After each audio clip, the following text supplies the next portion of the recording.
चलिए dense set में एक थ्योरम आपको लिखवा दिया गया था, अब उस थ्योरम का हम लोग प्रूफ करेंगे। थ्योरम का मतलब आपको समझा दिया गया था, दो पार्ट में हमने थ्योरम आपको करवाया था, एक और करके दूसरा स्टेटमेंट लिखवाया था। दूसरे स्टेटमेंट में आपसे ये कहा गया था कि ए कोई एक्स का सबसेट है, वो डेंस होगा एक्स में, मतलब A closure is equal to X if and only if A intersect with every non empty open set in X, मतलब वैल्यू क्या आनी चाहिए, not equal to 5। If and only if के साथ इस रिजल्ट को प्रूफ करना था। लिखिए इसमें प्रूफ में लिखिए let X comma D, let x comma d be a metric space, let x comma d be a metric space and capital A be any subset of x and capital A be any subset of x such that A is dense in X। Hello,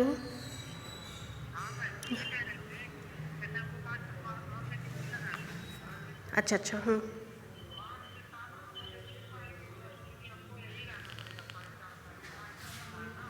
अच्छा ठीक है, तो कितने बजे से आप लेंगे फिर?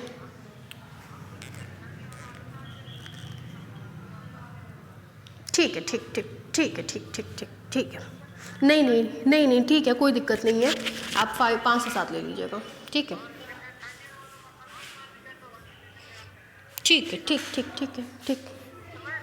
ठीक है राजन, ठीक। Such that A is dense in X, नीचे से लिखिए that is A closure is equal to X, that is A closure is equal to X. हमने पहले केस में मान लिया कि ए डेंस है एक्स में, अब हम दिखाएंगे कि A intersection G does not equal to 5। उसके लिए करेंगे क्या, पहले जी को इंट्रोड्यूस करेंगे। स्टेटमेंट में दिया है for every non empty open set, है ना, तो for every non empty open set के लिए जी में कोई हम आर्बिटेरी ओपन सेट लेंगे। अगर आर्बिटेरी के साथ कोई कंडीशन होल्ड होती है तो वो कंडीशन सबके साथ होल्ड होती है। लिखिए let G be any arbitrary, let capital G be any arbitrary non empty open set in capital X, नीचे से लिखिए क्लियरली, यहां देखिए G किसका नॉन एम्प्टी ओपन सेट है, X का। दिस इम्प्लाइज G सबसेट है X का और X बराबर है A क्लोजर के, इसका मतलब G सबसेट होगा A क्लोजर का। लिखिए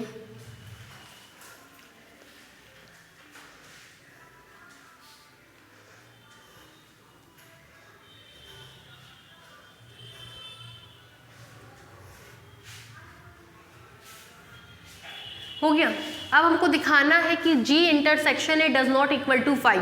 क्या मतलब हुआ इसका, अगर कोई हम आर्बिटेरी एलिमेंट G में लेकर के चलें और दिखा दें कि वो A में भी पाया जाएगा, तो जाहिर सी बात है दोनों में पाया जाएगा, और दोनों में पाया जाएगा तो इंटरसेक्शन लेने पर वैल्यू क्या आएगी, नॉट इक्वल टू 5। लिखिए let x belongs to G, let x belongs to G be any arbitrary element, let x belongs to G be any arbitrary element।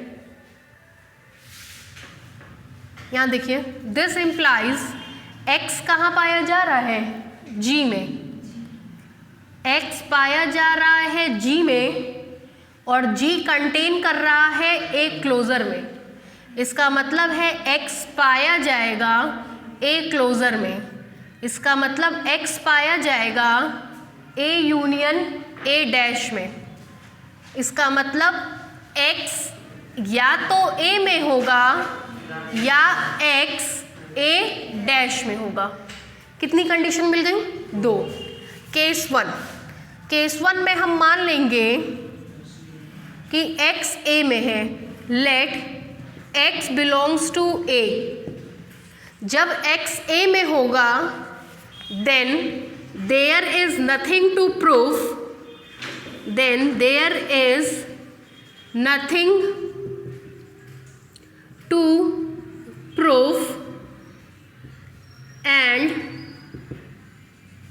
there is nothing to prove and x A में भी है, x G में भी है, तो x G intersection A में होगा, इसका मतलब G intersection A does not equal to 5। ठीक, अब केस 2 में हम मानेंगे कि केस 2 में माना जाए let x belongs to A dash, x belongs to A dash, इसका मतलब क्या होगा? x is the limit point of A।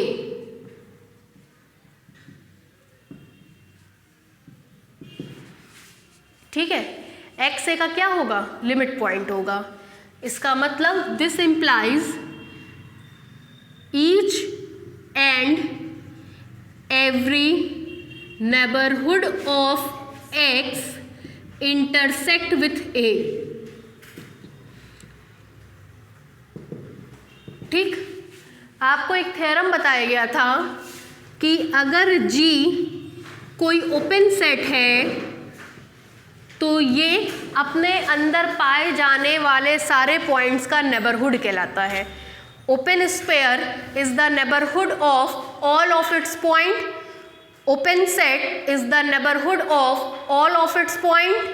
In usual metric space, open interval is the neighborhood of all of its point. अगर ये open set है तो ये खुद में पाए जाने वाले सारे पॉइंट का नेबरहुड होगा। चूँकि x G में पाया जा रहा है, इसका मतलब G is the neighborhood of x। और यहाँ हमने लिखा each and every neighbourhood of x intersect with A। This implies इसका एक नेबरहुड G भी है तो वो भी A से इंटरसेक्ट करके वैल्यू क्या देगा? Not equal to 5। तो हमने दोनों ही केस में दिखा दिया कि G intersection A does not equal to 5। Combined करते ही मिलेगा G intersection A does not equal to 5 और हमारा थ्योरम प्रूफ हो जाएगा। ठीक है, लिखिए कहाँ तक लिखा है अभी? Let x belongs to G be any arbitrary element. यहाँ से उतारिए। इन लोगों को कितने लाइन छोड़नी है बता दीजिए।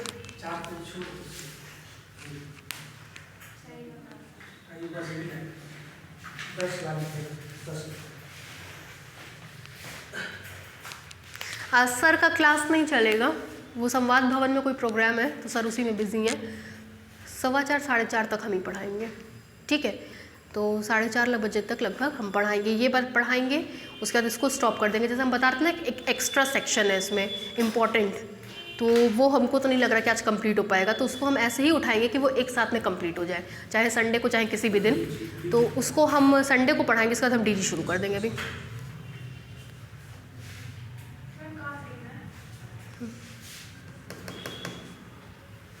यहाँ से लेकर के यहाँ तक बस लिखिएगा, उसका कुछ लिखवाना है हमको।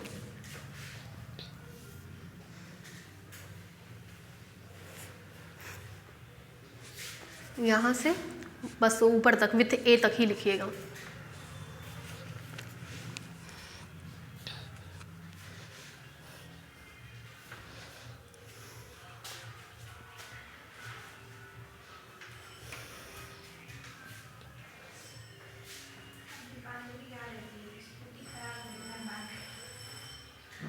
कौन? ओ,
हो गया भाई, इंटरसेक्ट विथ ए तक हो गया। नीचे से इसके ऐसे बॉक्स बना करके लिखिए, ऐसे बॉक्स बना करके लिखिए।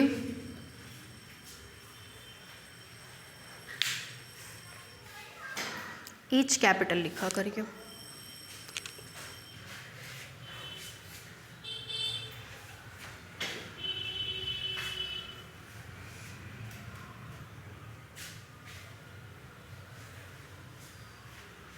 हो गया?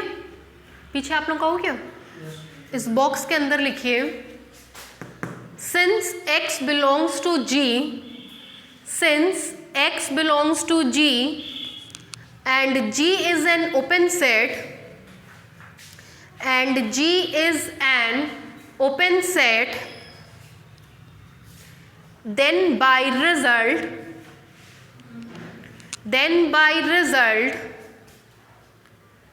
G is neighborhood of X, then by result G is neighborhood of X, then by result G is neighborhood of X। हो गया? ब्रैकेट बंद। नीचे से लिखिए this implies G intersection A does not equal to 5। This implies G intersection A does not equal to 5। नीचे से लिखिए from above both cases we find that from above both cases we find that from above both cases we find that G intersection A does not equal to 5। G intersection A does not equal to 5। इस part को मान करके चले, ये part proof हो गया। अब कि इस पार्ट को ट्रू मान करके चलेंगे, ये पार्ट प्रूफ करेंगे। क्या प्रूफ करना है हमको? A closure is equal to X. दो सबसेट्स को बराबर दिखाने का मतलब एक बार इसको इसमें कंटेन दिखाएंगे और एक बार इसको इसमें कंटेन दिखाएंगे। आपको पता है ये तो यूनिवर्सल ट्रूथ है कि कोई भी चीज़ हमेशा और हमेशा x का सबसेट होती है। तो बस हमको ये दिखाना होगा। इसको दिखाने के लिए क्या करेंगे, एक एलिमेंट इसमें ले करके चलेंगे और दिखा देंगे कि वो और कहाँ पाया जाएगा, एक क्लोजर में पाया जाएगा। बस इतनी सी बात अगर आप दिखा देंगे, this is the universal truth, combined करते ही ये कंडीशन और हमारा थ्योरम प्रूफ हो जाएगा। क्लियर हुई कंडीशन कैसे दिखाना है? बढ़े आगे। नीचे से लिखिए conversely let us consider A intersect, capital A intersect with every non-empty open set with every non-empty open set with every non-empty open set with every non-empty open set G of capital X. G of capital X, that is G intersection A does not equal to phi. That is G intersection A does not equal to phi. हो गया? नीचे से लिखिए then we have to show that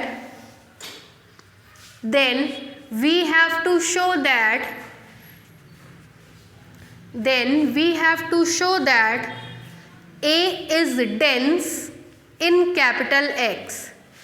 A is dense in capital X. नीचे से लिखिए that is A closure is equal to X. That is A closure is equal to X. इस condition को दिखाने के लिए ये दोनों कंडीशन प्रूफ करनी होगी, जिसमें से ये यूनिवर्सल ट्रूथ है तो केवल ये प्रूफ करना होगा। इसके लिए अब हम एक एलिमेंट कहाँ लेकर के चले? कैपिटल X में। नीचे से लिखिए let small x belongs to capital X, let small x belongs to capital X such that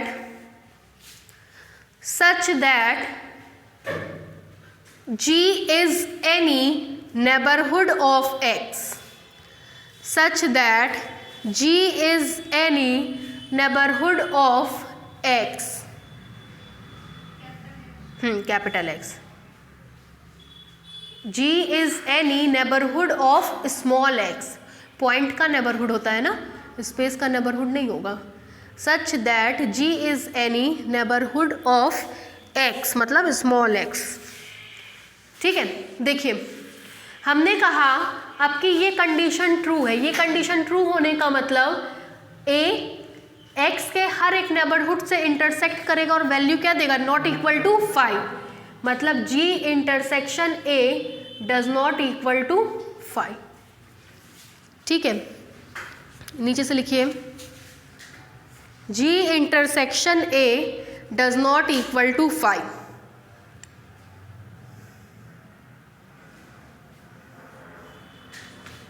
this implies करके लिखिएगा, this implies G intersection A does not equal to 5।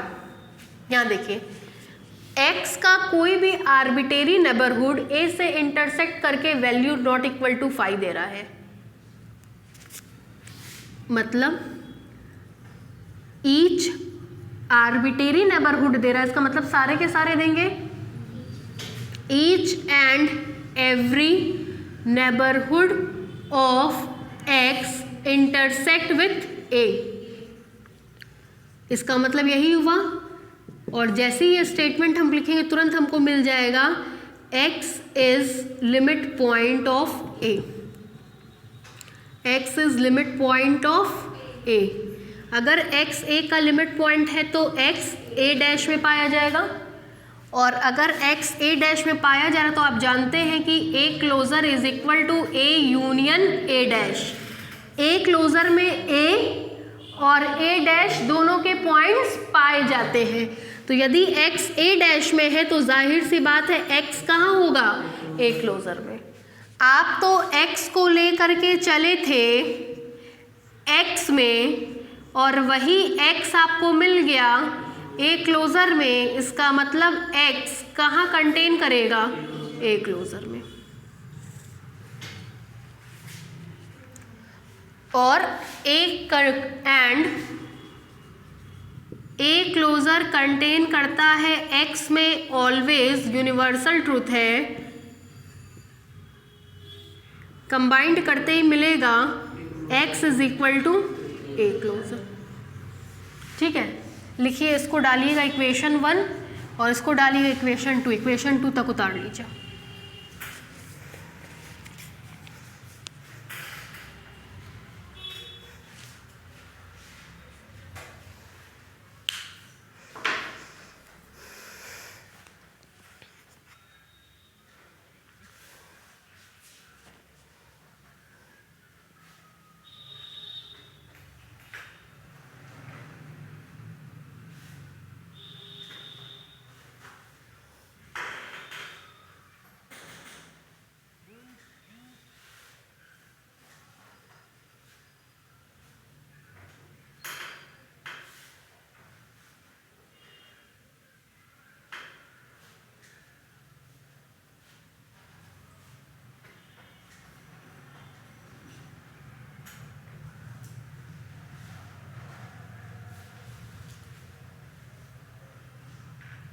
हो गया भाई?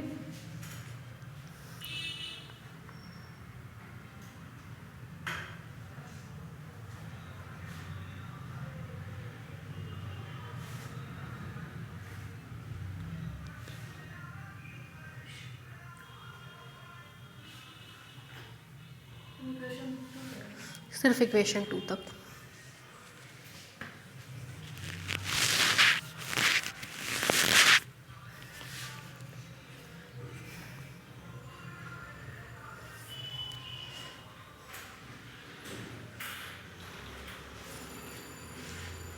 हो गया इक्वेशन 2 तक? नीचे से लिखिए, combining equation 1 and 2 we get, combining equation 1 and 2 we get x is equal to a closure. Combining equation 1 and 2 we get x is equal to a closure. x किसके बराबर है? a closure के। किसकी condition हो गई? Dense की। नीचे से लिखिए, which shows that a is dense in x, which shows that a is dense in x.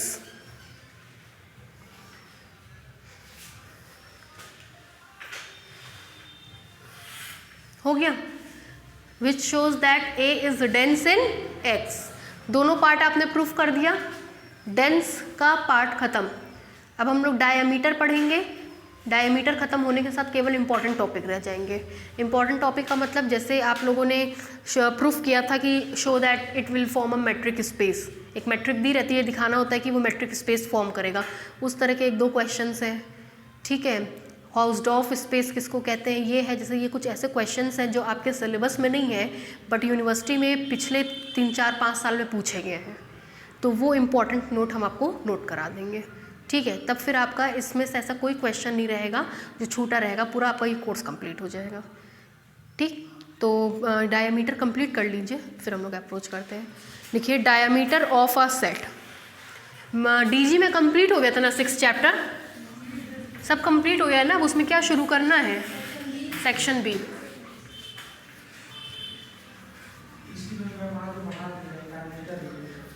Diameter of a set. आज हम बस जब ये ख़त्म हो जाएगा पूरा वहीं क्लास छोड़ देंगे, एक आध होमवर्क दे करके, ठीक है। 4:15 4:30 तक जब भी ख़त्म होगा वहीं छोड़ देंगे। इसके बाद केवल आपको इस चैप्टर में इंपॉर्टेंट टॉपिक पढ़ना होगा। तो कल क्लास रहेगा ही, कल इंपॉर्टेंट टॉपिक शुरू कर देंगे, ठीक है। Diameter of a set,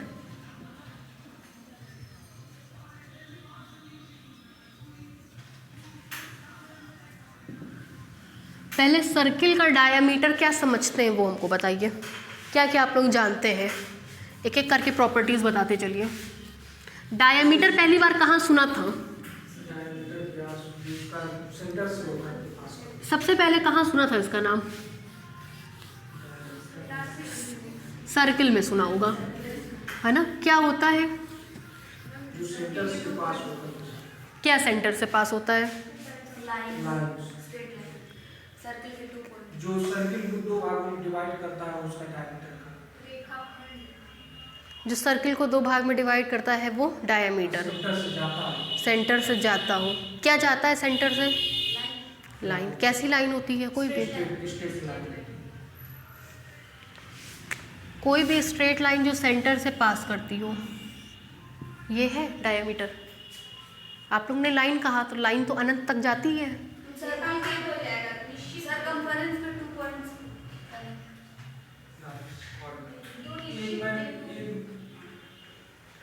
centre से भी जा सकता है और सेंटर से भी नहीं जा सकता है।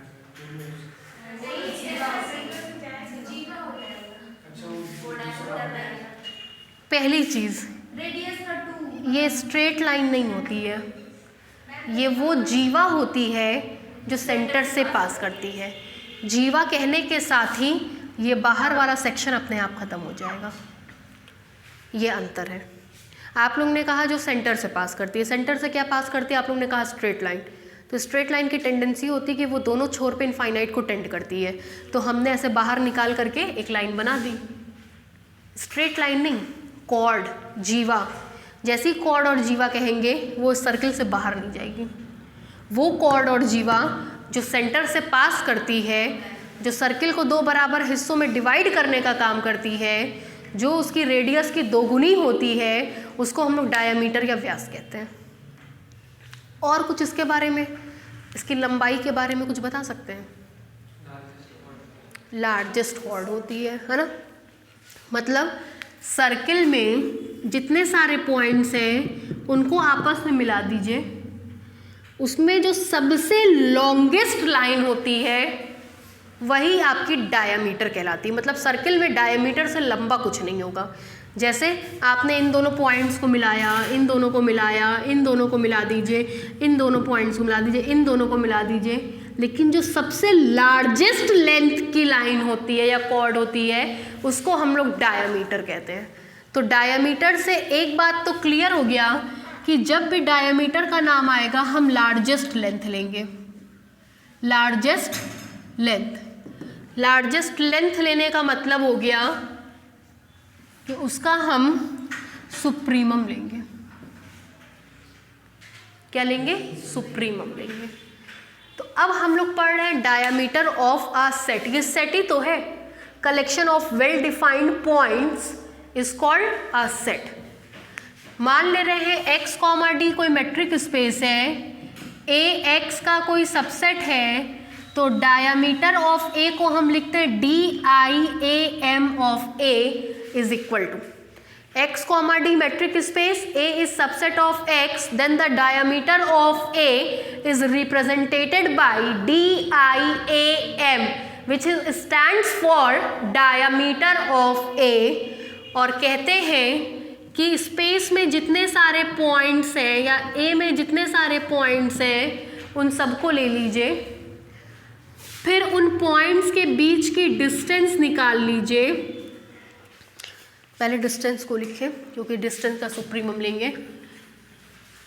क्या कहा गया? स्पेस में जितने ए का डायमीटर निकाल रहे तो ए के पॉइंट्स की बात करेंगे। ए में जितने सारे पॉइंट्स हैं उनको ले लीजिए, for every x, y belongs to A. उनके बीच की डिस्टेंस निकाल दीजिए dxy। उस डिस्टेंस में जो सबसे लार्जेस्ट होगी मतलब सुप्रीमम, वही डायमीटर को डिफाइन करेगी। अगर ए का डायमीटर निकालना है तो ए के पॉइंट से बीच की डिस्टेंस निकालिए, और जो सबसे लार्जेस्ट डिस्टेंस होगी वही उस सेट का क्या कहलाएगी? डायमीटर कहलाएगी। तो किसी भी सेट का डायमीटर उसमें आने वाले सारे पॉइंट्स के बीच की आपस की दूरी निकालते हैं, फिर उसका क्या ले लेते हैं? सुप्रीमम। जो मिलता है वही आपको कहलाता है डायमीटर। एक टॉपिक पढ़ाए थे distance of a point from a set, उसमें इन्फीमम लेते थे क्योंकि दूरी हमेशा शॉर्टेस्ट डिस्टेंस होती है, डायमीटर हमेशा लार्जेस्ट डिस्टेंस होती है। तो ये ध्यान रखिएगा, डायमीटर में सुप्रीमम लेंगे और distance of a point from a set में इन्फीमम लेंगे। ठीक है, लिखिए let x,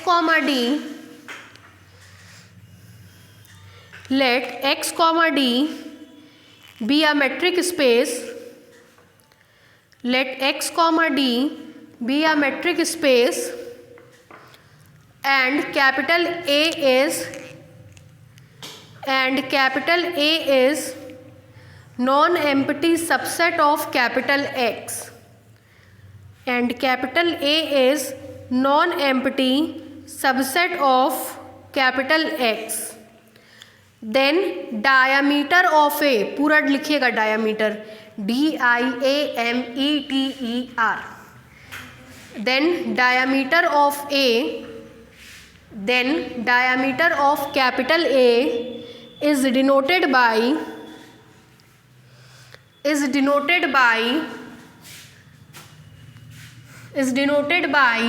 DIAM of capital A is denoted by DIAM of capital A and is defined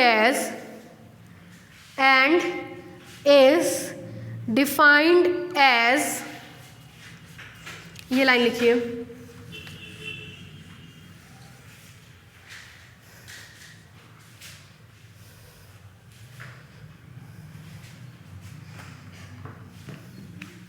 हो गया। नीचे से लिखिए, that is the diameter of set capital A, that is the diameter of set capital A is the supremum of set capital A is the supremum of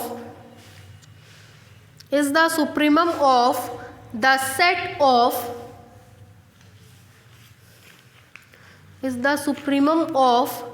the set of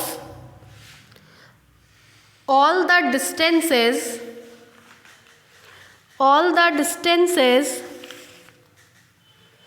between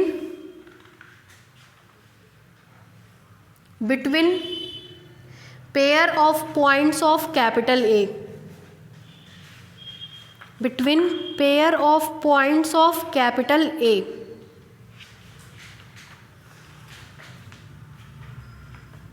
हो गया, लिखिए remark.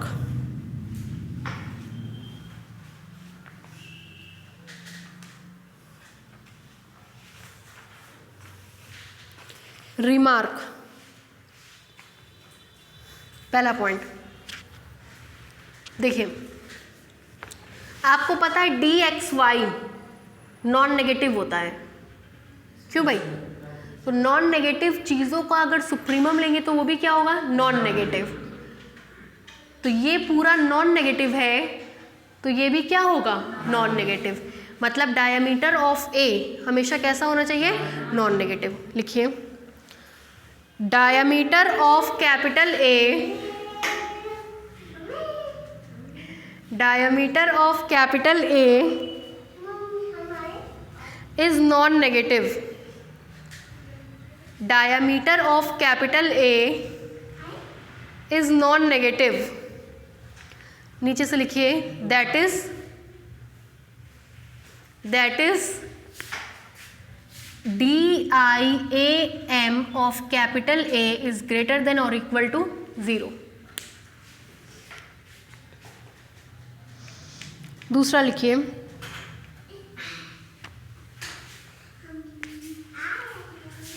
ध्यान दीजिएगा, मान लीजिए diameter of ए 0 है,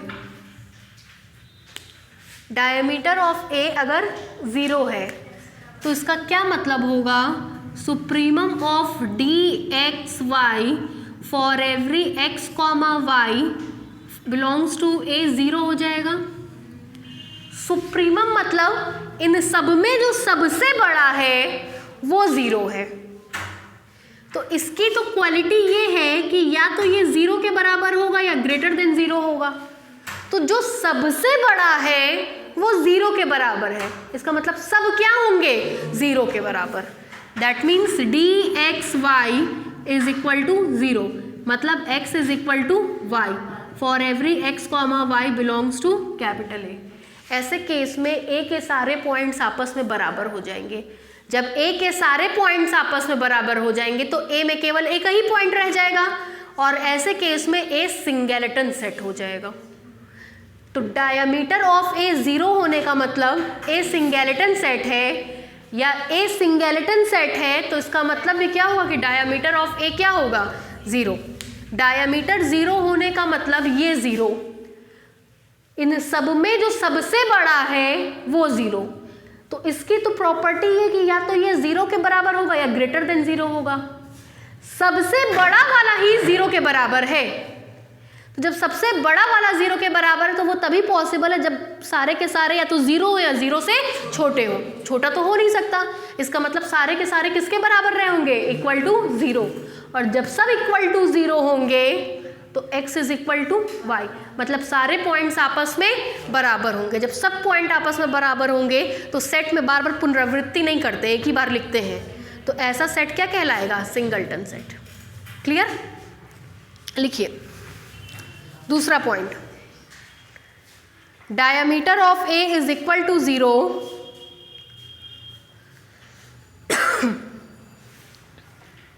socks पहन क्यों? Diameter of A is equal to 0 if and only if A is a singleton set. मारेगी दीदी ये वाली, बहुत स्ट्रिक्ट है। जाइए सॉक्स पहन के आइए। अमृता बोलिए इनको, भगा देंगे। सुनो, दीदी कह रही है क्लाउड से कटवा देंगे।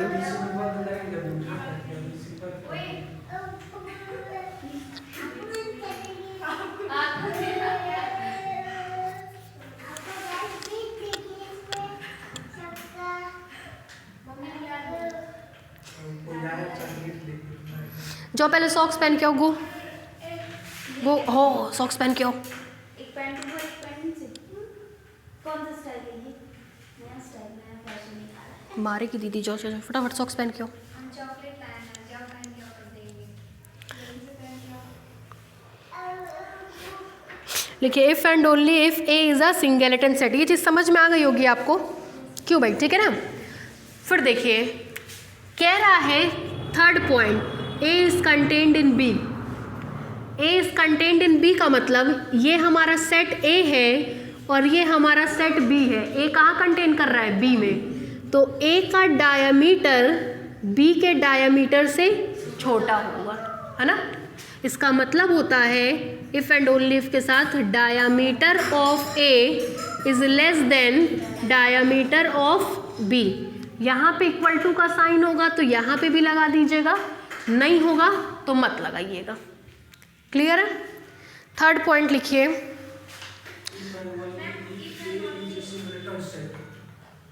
हाँ, if and only if A is a singleton set. ठीक है, आगे बढ़े। थर्ड पॉइंट लिखिए, if A is contained in B, if and only if diameter of A less than और equal to diameter of B. If A is contained in B, if and only if diameter of A is less than or equal to diameter of B. हो गया भाई, आगे बढ़े।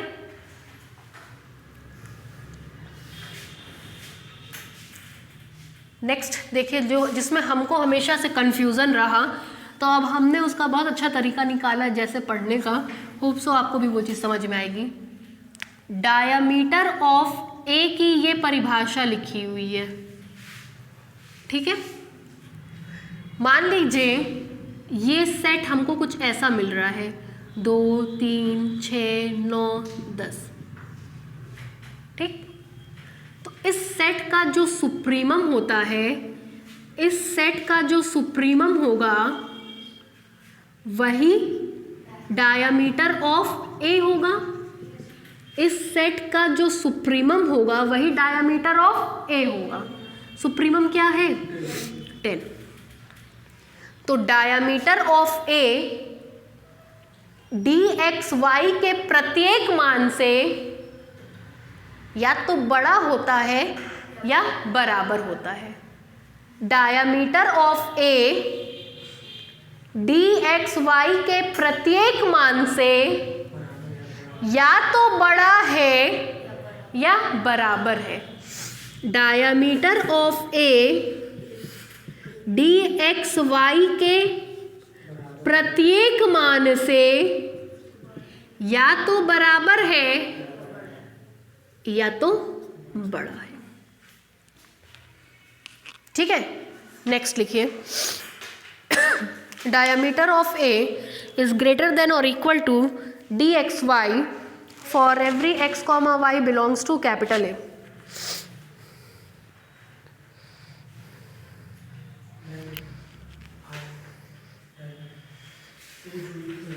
ये पूरा लिख लीजिए।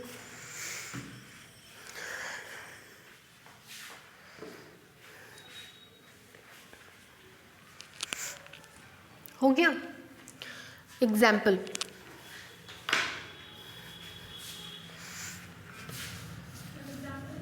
हाँ लिखिए एग्जाम्पल, लिखिए एग्जाम्पल में लिखिए, पहला पॉइंट डालिए, लिखिए in usual metric space R, D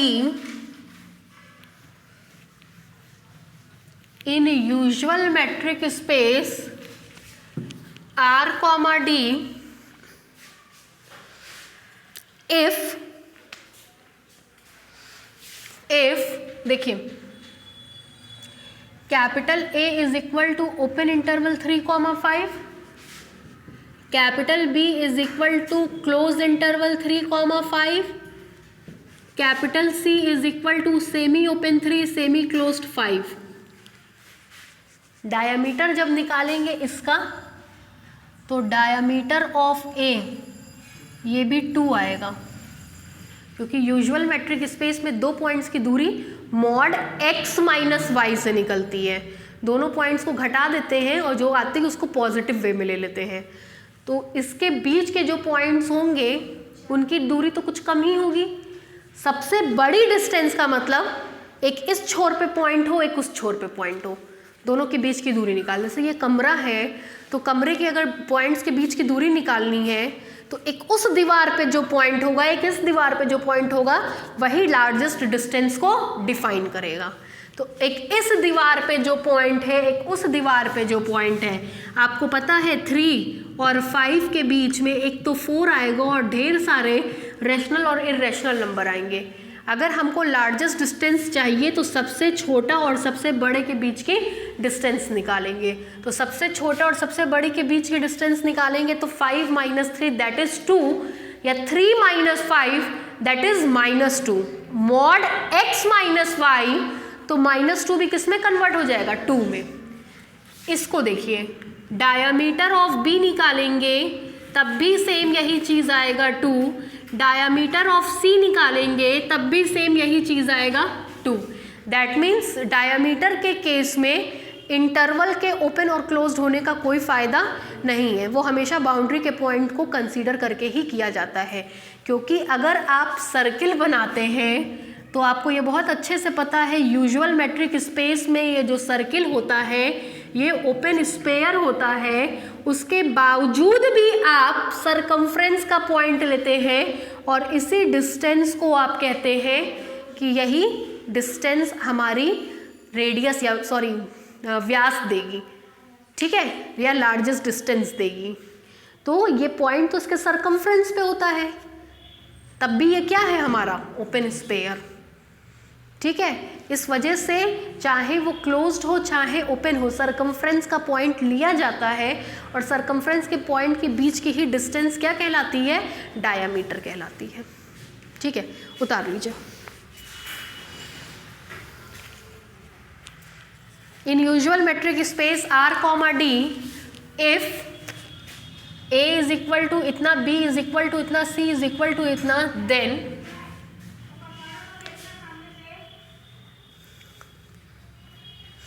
Mukesh दरवाज़ा बंद कर दीजिए, पीछे हवा बहुत तेज आ रही है।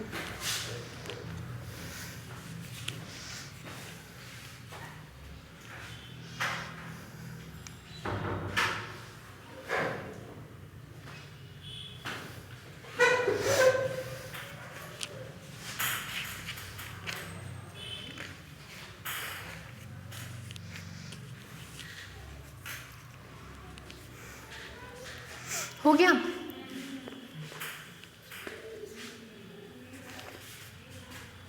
नेक्स्ट एग्जाम्पल,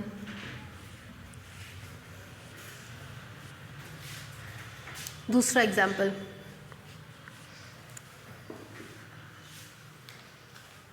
बोले, मान लीजिए इफ A कोई सबसेट दिया हुआ है सिंगलेटन 100, डायमीटर कितना आएगा,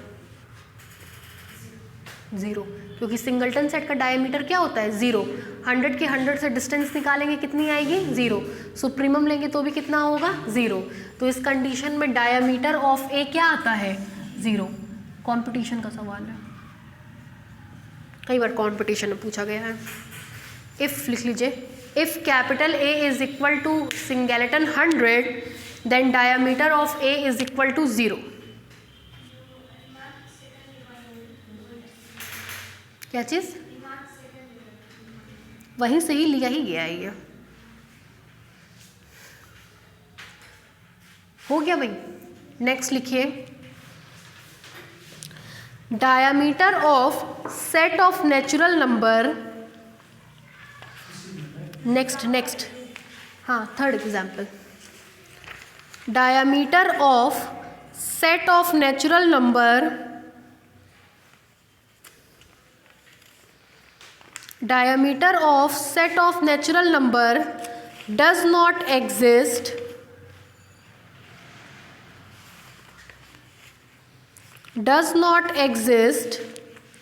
because in this case supremum dxy does not exist, because in this case supremum dxy does not exist, because in this case supremum dxy does not exist.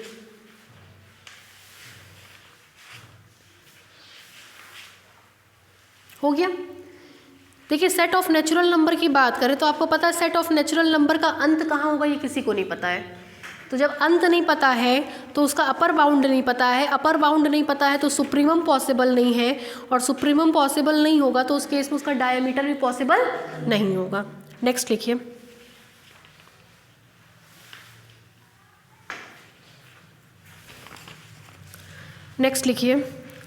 Capital A is equal to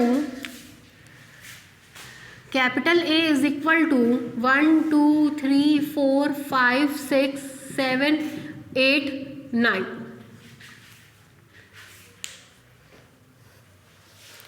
then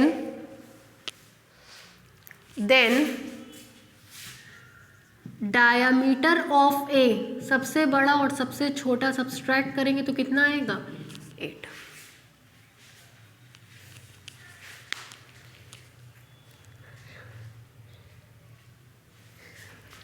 excuse me.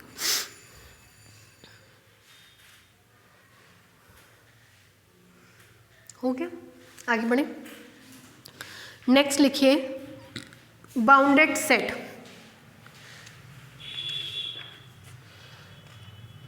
बताइए bounded set के बारे में हमको कुछ। इनमें एक particular number exist करेगा जो हमेशा लेस देन और ग्रेटर देन लेस देन और इक्वल टू या भी पार्टिकुलर। फिर से बताइए, एक पॉजिटिव रियल नंबर एग्जिस्ट करेगा जो रियल नंबर होता है, कैपिटल ए में जो श्योर है वो रियल नंबर होता है। यस। फिर और लेस देन और इक्वल टू किससे, जो भी सेट ले dx का y है अल्फा। मान लीजिए x, d कोई मैट्रिक स्पेस है, a x का कोई सबसेट है, तो कह रहा है a को बाउंडेड कब कहेंगे, जब a के बीच के सारे पॉइंट्स की डिस्टेंस निकाले और वो लेस देन और इक्वल टू कैपिटल M हो जाए, जहाँ ये हमारा कोई भी पॉजिटिव रियल नंबर हो, for every x, y belongs to capital A के लिए। ठीक है, तो उस केस में हम लोग इसको क्या कहेंगे, बाउंडेड। लिखिए let x, d be a metric space, let x, d be a metric space and capital A be any non-empty subset, and capital A be any non-empty subset of capital X,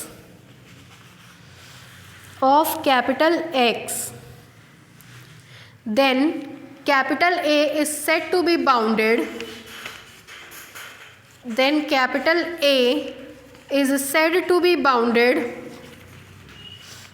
if there exist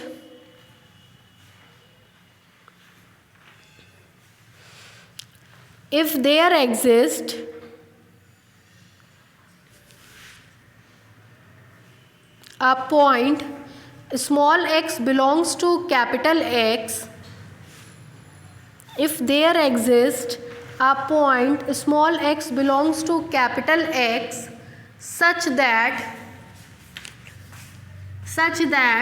dxa is less than or equal to m for every small a belongs to capital A। वही चीज़ है, थोड़ा सा change करके लिखा गया है।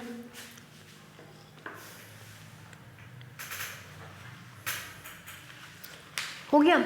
नीचे से लिखिए where capital M is positive real number, where capital M is positive real number,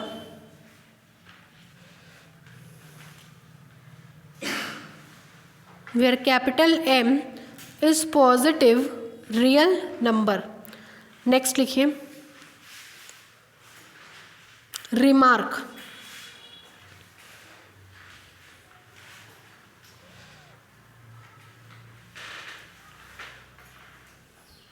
लिखिए open sphere and closed spare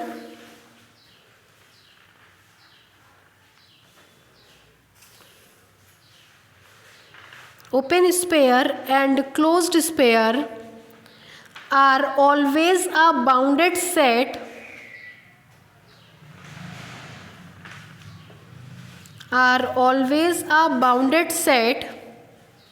with capital M is equal to 2R, with capital M is equal to 2R। क्यों भाई ऐसा होगा? क्योंकि आपको पता है open spare हो या क्लोज्ड स्पेयर हो, दोनों ही केस में सारे पॉइंट्स के बीच की दूरी उसके डायामीटर से छोटी या बराबर होगी। तो ऐसे केस में M के लिए क्या सुटेबल होगा? 2R, दैट इज डायामीटर, और सारे पॉइंट्स के बीच की दूरी डायामीटर से छोटी या बराबर होगी।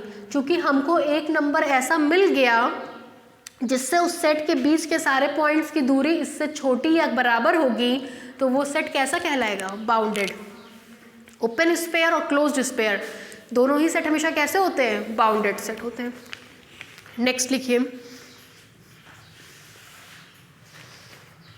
थ्योरम, लिखिए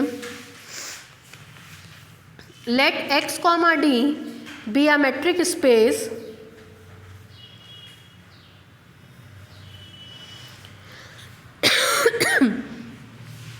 let x comma d be a metric space, then A is bounded,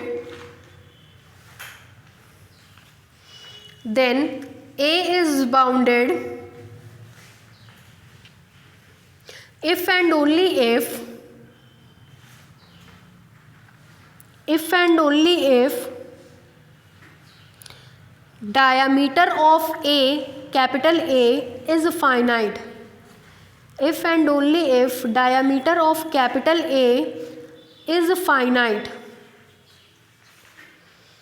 if and only if diameter of capital A is finite, that is, देखिए कह रहा है diameter of capital a finite होना चाहिए। फाइनाइट होने का मतलब लेस देन इनफाइनाइट होना चाहिए। ये सब जो है छोटे छोटे मतलब है जिनकी मैथमेटिकल भाषा एक ही होती है। यहाँ देखिए फाइनाइट होने का मतलब क्या होता है? फाइनाइट होने का मतलब उसकी वैल्यू लेस देन इनफाइनाइट हो, या फाइनाइट होने का मतलब होता है कि डायामीटर ऑफ ए किसी पॉजिटिव नंबर से छोटा या बराबर हो। इन तीनों का एक ही मतलब होता है। कोई भी चीज़ फाइनाइट है मतलब वो लेस देन इनफाइनाइट है, या फिर उसका वो चीज़ m से छोटी या बराबर है। ये तीनों चीज़ों का मैथमेटिकल भाषा में एक ही मतलब निकाला जाता है। कई बार ऐसे करके लिख देता है then show that diameter of A is less than infinite, तो उसका मतलब भी ये है कि डायामीटर कैसा होगा? फाइनाइट होगा। ठीक है, लिख लीजिए that is diameter of A less than infinite, that is diameter of A is less than infinite.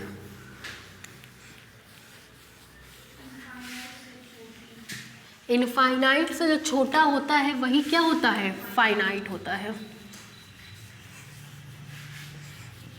That is diameter of A is less than infinite. डालिए proof. If and only if का result है, बारी बारी से proof करेंगे। सबसे पहले मान लेंगे कि ए बाउंडेड है, ए इज बाउंडेड। फर्स्ट केस में मान लेंगे कि ए बाउंडेड है, तो इफ एंड ओनली इफ के साथ दिखाएंगे diameter of A is less than infinite. ठीक है, बारी बारी से ये दोनों प्रोसीजर हम करेंगे। पहले मान लेंगे ए बाउंडेड है तो diameter of A is less than infinite. दूसरे केस में मान लेंगे diameter of A is less than infinite, तो दिखाएंगे ए कैसा होगा, बाउंडेड होगा। लिखिए